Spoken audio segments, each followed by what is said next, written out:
Bonjour à toutes et à tous et bienvenue sur le podcast de Talk CEC. Talk CEC, c'est un centre d'événementiel et une maison culturelle européenne située au cœur de Bruxelles. Dans nos podcasts, nous recevons des artistes, créatifs et partenaires pour discuter sur des thèmes environnementaux, culturels ou des expériences de vie.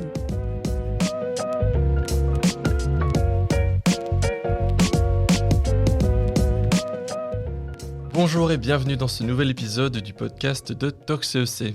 Aujourd'hui, nous avons avec nous Olivier Coine et Clarissa de Talk CEC.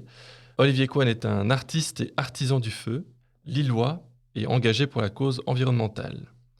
Olivier a notamment collaboré et exposé à l'expo Mer et Océan il y a quelques mois. Il est de retour pour la deuxième édition de cette même expo ici à Talk CEC. C'est aussi un résident régulier de la résidence d'artistes de Talk CEC.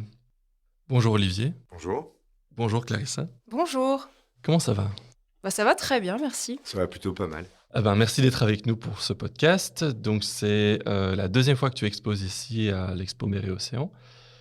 On pense notamment à ces magnifiques méduses bleues qui semblent flotter dans une cage.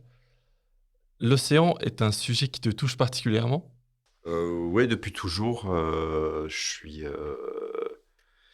je navigue déjà depuis pas mal de temps, je fais du kite, je suis marin, donc ouais, la mer, ça a un attrait tout particulier pour moi. Et comme en plus j'ai une cause environnementale depuis toujours aussi, le fait de traiter le sujet des mers et des océans me touche particulièrement. Ouais. J'ai fait pas mal de pièces qui traitaient de ce sujet, et je trouvais pas forcément les gens qui étaient prêts à les exposer ou qui étaient intéressés par le sujet.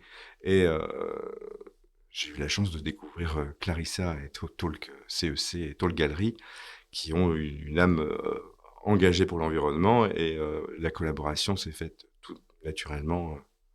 C'est vrai qu'on a rencontré Olivier avant d'ouvrir. Je pense qu'on était en plein travaux. Exactement. Il me semble. Et puis, tu es venu nous rencontrer, nous montrer ton travail.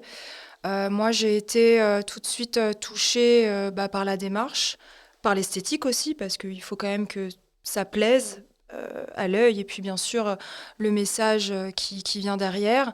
Et surtout, on s'est tout de suite bien entendu, on s'est tout de suite compris. Et à partir de là, on a développé donc le travail d'Olivier au sein de Talk CEC, au sein de la galerie également, puisque Olivier vend des pièces en galerie, et sa participation à l'exposition Mer et Océan pendant donc 2 années consécutives, puisque les expositions sont sous la forme d'une biennale, donc qui dure 2 ans, et tous les 2 ans, donc nous changeons de thème, et l'expo se veut évolutive, donc il y a des pièces qui changent, voilà. Et on parlait d'hyper-créativité lors du podcast dernier. Je pense que Olivier aussi est un hyper-créatif, un hyper-actif. Et voilà, pour le reste, je te laisse te décrire toi-même. Oui, et puis Bonne chance. Et puis de trouver un lieu et des gens qui sont intéressés par le thème, et surtout d'avoir la possibilité d'exposer des œuvres de grande taille, puisque je kiffe faire des choses monumentales. Et donc, quand je suis venu ici avec Cube, prémisse, c'est une pièce qui fait 8 mètres cubes, donc c'est un cube de 2 mètres. Et après, j'en ai créé un autre complètement immersif où j'invite le public à rentrer complètement dedans, comme si on était dans un aquarium, et c'est un aquarium ouvert pour vraiment qu'on s'imprègne en fait du milieu marin, et qu'on se retrouve complètement en immersion avec ces méduses qui sont normalement une espèce qui est envahissante, qui est un peu terrorisante, c'est-à-dire qu'on ne peut pas trop se baigner, sauf si on est en sécu. Bon, là, voilà, et c'est vraiment ce lien que je voulais vraiment amener le public à toucher les fonds marins et à être complètement dedans, et de trouver Talk qui sont complètement en accord avec le thème, et en plus avec des espaces monumentaux pour pouvoir présenter une pièce qu'il faut absolument du recul pour pouvoir vraiment apprécier le volume et l'esthétisme. Et ce combo était parfait, quoi. C'était idéal, ouais. C'est une pièce à impact, puisqu'en plus, tu as ce côté fascination et peur. Ce côté, tu as les deux, Exactement, un peu les deux sensations quand tu passes dans le cube avec ces méduses en métal suspendues. Le sujet de la méduse, il est vaste, c'est vraiment une espèce complètement mystérieuse, oui. Ouais, immortelle, à la fois elle tue, elle est envahissante, elle n'est pas super bonne non plus pour les écosystèmes parce qu'elle dévore énormément de plancton, et d'autres petits poissons. Elle a des bienfaits, elle bouffe aussi de la pollution, mais elle est envahissante et au plus les océans se réchauffent, au plus on a d'invasion de méduses. Et donc c'est vraiment un vecteur important, en tout cas pour le sujet, parce que j'aurais pu représenter les mers et les océans avec un autre sujet, mais Ouais. celui-ci se mariait tellement bien, d'abord d'un point de vue esthétique, parce que ça me permettait de représenter une seule et même espèce, mais elles sont toutes différentes Bien sûr. dans Ouais, leur mouvement. Et ça, tu peux pas vraiment le faire avec d'autres. Les raies, tu peux pas. Elles ont pas cet aspect de danser en fait. Et l'idée dans la sculpture, c'est aussi de créer un mouvement, puisqu'on va arriver avec des pièces qui sont figées. Et donc, c'est difficile de l'approche du public de faire tout un monde autour. Sans que les miennes, elles sont là. Certes, elles sont figées, mais non pas vraiment, parce qu'elles sont sur un fil et elles bougent. Et le fait de te déplacer dans le cube, tu déplaces de l'air. Et le fait de déplacer cet air, tu déplaces aussi la méduse qui bouge tout doucement. Et donc, il y a ce côté de fascination. Ouais, Ce qui m'amène à l'aspect technique, tu travailles le métal. ouais, je travaille le métal. Donc, j'avais mis en introduction que tu es un artisan du feu. Voilà, alors Qu'est-ce que ça veut dire exactement? là, pour le coup, pour la création des méduses, j'utilise quasiment pas le feu. Ok. C'est pour d'autres créations. Si on continue sur les méduses, en fait, ouais, elles sont toutes faites à la main. Donc, je martèle, je découpe des tôles, je découpe des profils industriels, en Ah, gros. d'accord. Je les transforme, je les affine, je les martèle. Donc, ouais, c'est pas mal, il y a pas mal de boulot. C'est comme un petit peu un travail de dinanderie, en fait. Je joue beaucoup du marteau. Mhm. C'est un travail de force. Ouais, j'imagine. Donc ça doit être Voilà. Ouais, et assez physique. c'est quelques heures de boulot physique, ouais. Puis, j'en ai créé une centaine, en fait, pour Ah oui, faire c'est ça. le cube et le grand cube, si je peux les nommer comme ça. Ouais, il y en a une centaine, même 120 qui ont été faites. Et aussi toute une série en bronze pour des pièces plus nobles, mais qui ont la même éthique et le même message environnemental, en fait. Oui, c'est ça. Quand tu dis la même éthique, c'est parce qu'en plus, la sélection des métaux, etc., il y a aussi le message que tu recycles une partie ou qu'est-ce que ça veut J'essaie dire de vraiment? recycler au maximum. J'essaie de faire d'avoir le moins d'impact possible. Et là, je me sens mieux, mais par contre, je suis pas neutre. Celui qui est neutre, il fait rien, quoi. Ça n'existe pas. Ça n'existe pas. Donc, en fait, c'est vrai que c'est tout ça, des fois, c'est un peu un paradoxe. J'utilise des métaux, c'est polluant, la production, c'est une catastrophe pour créer le bronze Mhm. et le métal. Mais voilà, c'est la matière que j'ai appris à travailler de mon enseignement. Et si on fait vraiment attention, on arrive à pas avoir une surexploitation de métaux et mon impact environnemental n'est pas si important. Bah, surtout ici, que tu dis que tu essaies de recycler un maximum des pièces. Donc c'est à ce Aussi, moment-là. et puis il y a aussi ce côté sur les pièces vendues, de reverser une partie à des Ouais. assos. C'est un peu pour moi peut-être de dire ok, je suis qui? Je suis un artiste, je dénonce des choses, j'explique ou je tente d'expliquer des choses qui se passent dans ma tête. Pouvoir participer un peu et me dire bon ben ok, d'accord, je suis qui pour le dire, mais si derrière je reverse à des gens qui sont eux C'est une en action train de concrète. en train de nettoyer les mers et les océans, ou des scientifiques ou autres, parce que des causes il y en a plein. Et donc tout le monde a besoin de fonds pour pouvoir bouger. Et ben ça me fait participer à ça. Ouais, clairement. On peut vraiment ressentir une vraie passion pour la création, la manipulation de la matière. Ce qui m'amène à la question, finalement, qu'est-ce qui est arrivé en premier? La question un peu de l'œuf et de la poule. Est-ce que tu étais d'abord un artiste ou est-ce que tu étais d'abord une personne engagée pour la cause environnementale? Alors, je suis d'abord, je pense, quelqu'un d'engagé plutôt que d'être artiste, puisque artiste, je me suis découvert sur le temps.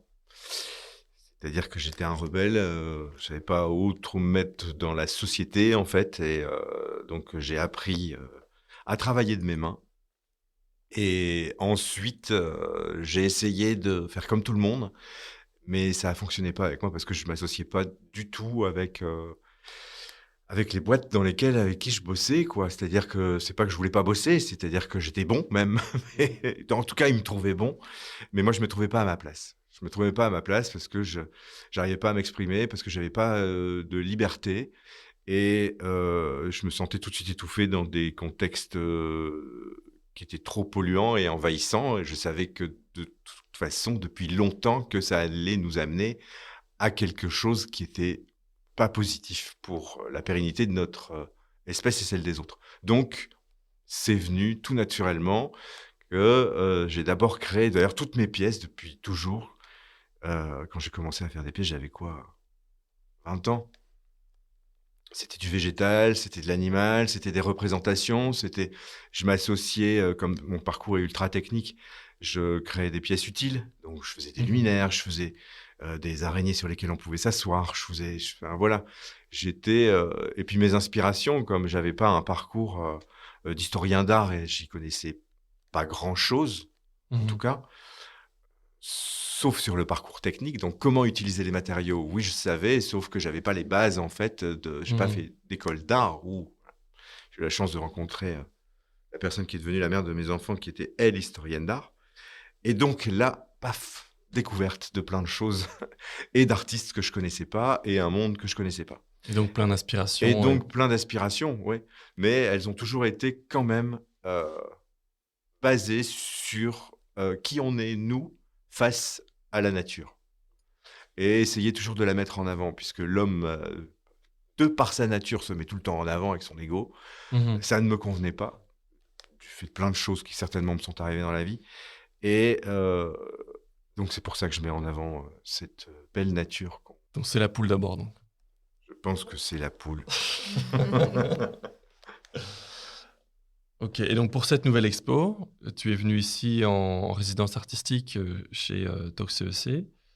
Comment ça s'est passé et sur quoi tu travailles, si tu peux déjà nous révéler. Eh ben, il y a toujours les méduses représentées. Elles sont plus représentées dans les grands espaces immersifs. Puisque l'expo accueille des nouveaux partenaires artistes, donc elle s'étend. Et Mhm. il y a un renouveau, et c'était bien de pouvoir montrer autre chose. Et j'ai la chance d'avoir une pièce qui m'est quasiment presque attitrée avec justement plusieurs de mes créations.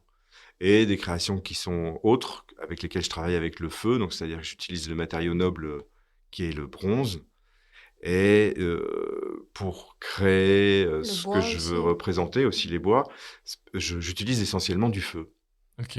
Voilà, j'ai trouvé que mon impact là, il n'était pas. Certes, il y a un impact carbone, mais bon, Ouais, ouais. le bois, je le conserve, je le crame pas quand même jusqu'au bout, c'est juste pour le noircir. Et ce côté noir et brillant vient jouer, et sur le plan esthétique, ça fonctionne très bien. Et dans le bronze, je connais cette matière depuis très longtemps. Et je l'ai travaillé des fois avec des fondeurs, mais pareil, le coût environnemental, je ne parle pas du coût financier, de la fonderie, le fondeur, c'est 9 métiers différents. Donc, c'est pas que je veux pas travailler avec eux, c'est que je trouve que leur impact est environnemental et en tout cas ne me correspond pas. Et donc, j'essaie de faire autrement. Et donc, je me suis mis à faire des aplats muraux, parce que je ne sais pas si on peut nommer ça des tableaux, mais je peins avec du feu, en fait. Je fonds, je donne du corps, et je fais sortir la matière pour raconter mon histoire, et je le mets au mur. Ok, ok. Et donc qu'est-ce que ça représente Là, ici, chez visuellement? Talk, il y a une partie de la série des lunes que j'ai fait parce que j'ai voulu représenter tout le cycle lunaire, qui est sur 29 œuvres, puisque le cycle lunaire se fait sur 28 jours. Une 29e œuvre qui représente l'éclipse totale, qu'on voit rarement.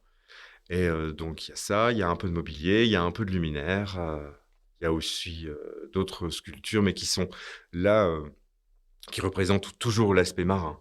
Des raies, des méduses, dans le végétal. Comment est-ce que Olivier se comporte en résidence artistique du point de vue de ToxCEC? Quelle question tu me Mon poses Dieu. là? Même moi, je sais pas. J'ai dit tout ou pas, Olivier? Je peux pas tout dire. Bah, Olivier, déjà, il vient nous voir souvent. Il vient nous voir souvent. C'est vrai qu'Olivier, c'est un des artistes avec lequel j'ai développé un lien particulier quand même, un lien amical, outre au lien professionnel. Et donc c'est un plaisir toujours de le voir parce alors il ramène des nouvelles pièces, il me montre et ça tu aimes et ça tu aimes. Alors ce que j'aime, je prends en galerie, pas que j'aime pas, mais ce qui correspond moins, en tout cas, à ma ligne directrice ou à ma sensibilité, bah, je lui dis non merci Olivier, tu peux remballer. Mais c'est pas grave, je travaille avec d'autres galeristes. Ouais, ça va, Olivier est demandé, donc non, je plaisante. Ouais. Bien sûr, je reste attentive à ses œuvres, à son évolution, à ses envies aussi, parce que voilà, les méduses aussi ont évolué, on a changé de socle, elles sont beaucoup Voilà. plus aériennes, elles sont beaucoup plus finies. Donc là, Il y a c'est un toujours une plaisir. évolution. Même moi, Bien je sûr. suis quelqu'un qui s'ennuie super vite. Donc voilà, le sujet est fait, il est présenté, et j'arrive là presque jusqu'au bout. En fait, quand j'ai fait quand j'ai fait Cube, je voulais cette œuvre immersive et montrer les mers et les océans avec les méduses. Je me suis dit, ok. En fait, j'ai passé beaucoup de temps dans le sud, au musée océanographique de Monaco. Et dans mes rêves, parce qu'heureusement, mon rêve, je me suis dit, il faut qu'elle y soit. Donc j'ai commencé par la Belgique. Je m'y attendais pas à celle-là. Et, Elle y sera, elle y sera. et voilà, et puis là, ça va être exposé à Cannes pendant le festival, d'ailleurs, une bonne période, parce qu'elle va être top. vue. J'ai commencé à contacter le musée océanographique de Monaco. J'ai des partenariats qui vont se faire avec Nausicaa aussi, qui est à Boulogne. Enfin voilà, en fait, il y a tout un travail qui crée autour. C'est pas on fait une pièce, on la montre, elle est terminée.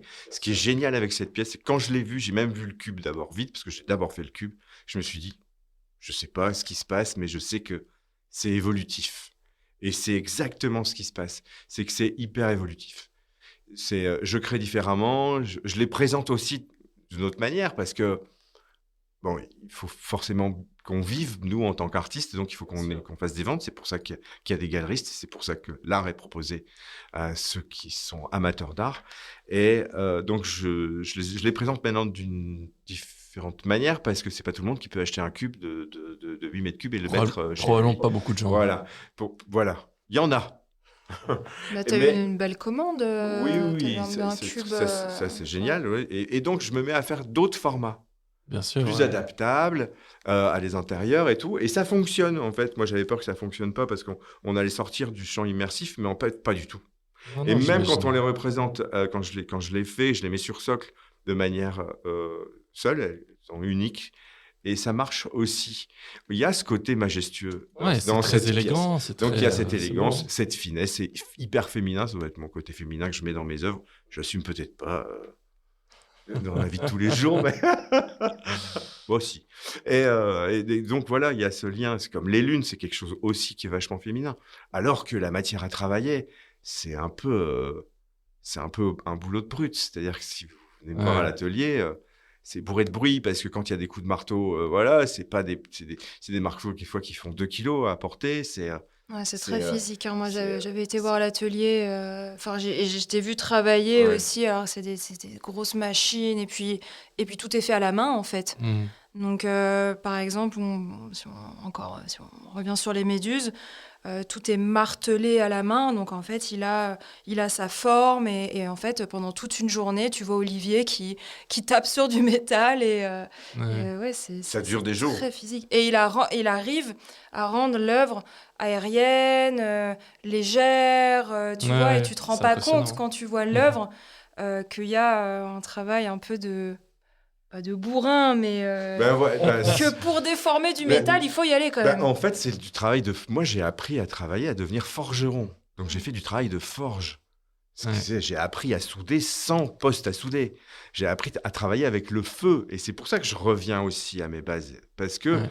j'ai appris avec cette forge. J'ai appris que le feu pouvait transformer, détruire et reconstruire. Et c'est un peu ce que je fais avec mes œuvres que je fonds, avec le chalumeau et d'autres techniques. Je déconstruis pour reconstruire. Et ça, c'est génial. Et si on en revient aussi à ce cube qui est où l'histoire continue, c'est-à-dire que je rencontre des artistes, d'autres artistes, je fais des collabs avec eux qui ont d'autres techniques et on les associe. Et là, j'ai fait une petite collab enfin, pas une petite, j'ai fait une collaboration avec une artiste qui s'appelle Marion Lescaut, qui est hyper engagée, c'est-à-dire qu'elle est au charbon, c'est-à-dire qu'elle ramasse tous les masques qu'on a foutus par terre, elle est là en train de faire un parcours pour ramasser ce qu'on appelle des larmes de sirène, et donc elle va dépolluer, et après elle exploite ce qu'elle La trouve, matière. elle exploite cette matière qu'on a jetée, nos détritus en fait, et elle en crée des œuvres. Du coup, elle est venue à Talk, et puis là tout de suite je lui ai dit, mais attends, putain, on pourrait faire des méduses avec les masques, attends, comment on peut faire? Et donc, on a élaboré des trucs et on a fait des méduses. Donc, j'en ai ramené une qui va être exposée aussi ici pour la deuxième session de Mer et Océan, où on a repris le même modèle de ce que je créais, des méduses de base, et on a trouvé d'autres techniques avec des résines et des masques. Et c'est vraiment les élastiques qui sont utilisés pour les filaments, découpage de tissus, et on a créé. Donc, tu vois, c'est vraiment évolutif, et Bien on sûr. arrive après. Il y a des chemins qui se créent, et ça s'arrête pas, comme la Ouais, vie. puis ça dépend des rencontres que tu Exactement. fais. Marion, on l'a rencontrée, elle est venue ici. C'est un personnage. Elle arrive avec, elle s'est fabriqué un tutu avec que des masques. Donc en fait, c'est un tutu énorme comme ça qu'elle porte toujours autour de la taille. Et c'est vrai qu'elle fabrique des vêtements aussi avec ses masques. Mais des vêtements, tu le prends en main, tu te dis pas que c'est fabriqué avec des masques. Enfin, c'est très bien réalisé. Donc voilà, dans cette démarche aussi de recyclage. Et là, on est dans une dénonciation quand même, parce que c'est vrai que des masques, on s'en rend pas compte, mais il y en a vraiment partout. Et tout est fait Et en toujours. plastique, en fait. Les Et masques encore Covid. Oui, oui, pardon, Les les masques masques. Covid. Oui, oui, bien oui. sûr. Pas les masques pendant la vénitiens. période Covid. Et donc, ces partenariats créés. Puis moi, comme elle dit, elle est jeune, hein, elle est plus jeune que moi, elle a 30 ans. Et donc, il y a 20 ans qui nous séparent, et elle me dit, mais toi, en fait, tu es engagé depuis pas mal de temps, mais en fait, avant, on n'en parlait pas trop. Et donc, oui, effectivement, moi, j'étais repoussé, quoi. Quand j'arrivais avec mes idées environnementales, on me regardait en me disant, mais de quoi il parle, le mec, en fait? Pourquoi il nous dit que ça va s'arrêter? Ah non, ça va s'arrêter, en fait. Ah Je ouais, le dis. c'était pas vendeur. Voilà, je le dis, c'était pas vendeur, je le dis Ouais. depuis longtemps, mais même aujourd'hui, c'est-à-dire que quand je crée une pièce, même si moi, mon émotion, elle est ultra violente en moi, je sais très bien que je peux pas la transcrire comme ça à celui qui la regarde, parce qu'il faut surtout jamais mettre quelqu'un dans la position du coupable, en fait. Même parce que je le suis certainement plus que la personne à qui je parle. Et donc, il faut toujours avoir de l'empathie, essayer de se remettre à notre place. Et si on le faisait tous, je pense qu'on avancerait autrement, mais on y arrive. Les choses changent de toute façon. Et arrive un moment où on aura beau se dire, non, putain, c'est toujours aussi simple de faire comme on faisait avant. On n'aura pas le choix, puisque de toute façon, on ne pourra plus le faire. Donc, c'est ça. Peut-être que l'homme, de son intelligence extrême, bizarrement, par exemple, il kiffe la méduse parce qu'elle est immortelle. Il y a une espèce qui est immortelle, donc elle se régénère. Donc là, il est tout fou parce que lui, il va mourir, il le sait. Merde, et ça lui pose vraiment un problème de conscience. Donc, il va chercher à trouver les molécules qui rendent cette Méduse immortelle. méduse mystérieuse immortelle pour lui exister plus longtemps. Mais sauf, par contre, il va prendre soin de ça, il va perdre du temps à élaborer un truc qu'il n'y arrivera pas, ou il n'y arrivera pas au bout, parce que rien de mieux que la nature. Mais par contre, il ne va pas préserver son environnement naturel à lui, qui lui permet d'exister, certainement plus longtemps et dans de meilleures conditions. Ça, il va le chanter, parce qu'il va préférer partir, rêver à des choses impossibles. Et ça, c'est vraiment le paradoxe, en fait, de l'homme. Bon, on a un peu parti dans tous les sens. Mais c'est bien. Du coup, pour revenir un peu à la discussion qu'on avait sur la résidence artistique, quel conseil tu donnerais aux artistes qui viennent en résidence artistique, ou plus particulièrement qui devraient venir chez ToxCEC? Ils vont déjà découvrir un lieu et des gens un peu quand même hors du commun. Voilà, parce qu'on sort du champ purement commercial. C'est-à-dire que si un artiste va en galerie, généralement c'est, voilà, tu fais du dépôt, du machin. Enfin, j'en sais rien, moi c'est particulier aussi, parce que je travaille sur l'émotionnel, et je suis comme ça. Donc j'ai besoin de ce rapport et de ce contact, j'ai besoin de me sentir bien pour pouvoir faire bien les choses. Si je me sens pas bien, tout de suite ça me pose un problème, donc je vais dire aux gens, surtout intelligents, de venir, et les autres de rester chez eux. Non. Mm. Non, mais je sais pas. Ceux qui ont du bon sens, en fait, on trouve pas mal de choses ici qu'on peut pas trouver ailleurs. Et le lieu est magique parce qu'il est chargé d'histoire, donc ça se sent. Et Pierre transpire aussi ça. C'est pas pour rien que Clarissa est arrivée ici, quoi. Non plus, parce que elle s'associe bien et elle est dans le respect. Donc ça va bien ensemble. Voilà. Bah, c'est des dialogues hein, concrets, hein. Ouais. C'est ça, c'est talk. C'est talk. C'est Talk. parler, c'est créer le Exactement. dialogue entre l'art et la science, entre le passé et le présent. Et voilà, dans le respect du patrimoine, des œuvres, des personnes, du public qui vient nous voir. Et puis, et voilà, on avance comme ça. Et en fait, je dois dire que c'est très organique. Si tu veux, on n'est pas un grand groupe, tu vois, c'est une Mhm. petite entreprise familiale, tu vois, donc c'est vraiment du feeling et les expositions aussi, ça part d'une envie, d'un feeling et ensuite ça se développe au fur et à mesure. On a un plan initial, bien sûr, mais comme dit Olivier, bah, la vie est faite de rencontres, d'opportunités, de surprises et puis on rebondit, on prend pas et puis ça se forme et C'est génial, il n'y a rien qui s'arrête de toute façon. Puis en plus, en tant qu'artiste, il n'y a jamais rien qui s'arrête, parce que si tu fais des pièces qui sont pérennes, c'est plutôt cool. Tu sais très Mhm. bien que ce que tu as voulu dire va être pérenne. En tout cas, pour moi, c'est vachement important. Et encore une fois, c'est à l'inverse de ce qu'on fait de nos sociétés, parce qu'on veut faire un truc et avoir un rendu immédiat. Sur tout sujet, c'est comme ça. C'est-à-dire, enfin, sur beaucoup de sujets, c'est-à-dire que si tu fais un investissement, t'en veux le rendement le plus rapide, Mhm. peu importe l'impact qu'il a eu. Ben, pour un artiste, c'est plutôt cool de se dire, ok, ben, je trouve des gens, des partenaires, quand je serai plus là, eh ben, ça continuera et les œuvres existeront tout le temps. Mhm. En tout cas, voilà, on vous invite à venir voir le travail d'Olivier Coine au long du parcours d'exposition Mer et Océan et en galerie. Il y a de très belles pièces qui sont à la vente et voilà, en achetant une pièce, vous contribuez également à une action pour une association qui œuvre pour l'environnement. C'est multi-plaisir. Et coupé. Eh ben, merci à tous les deux. Et ben, effectivement, on a hâte d'aller explorer cette exposition. Comme je répète ce que Clarissa a dit, n'hésitez pas donc à venir visiter l'expo Mer et Océan chez Tox CEC. Et à bientôt. Merci Benjamin. Salut.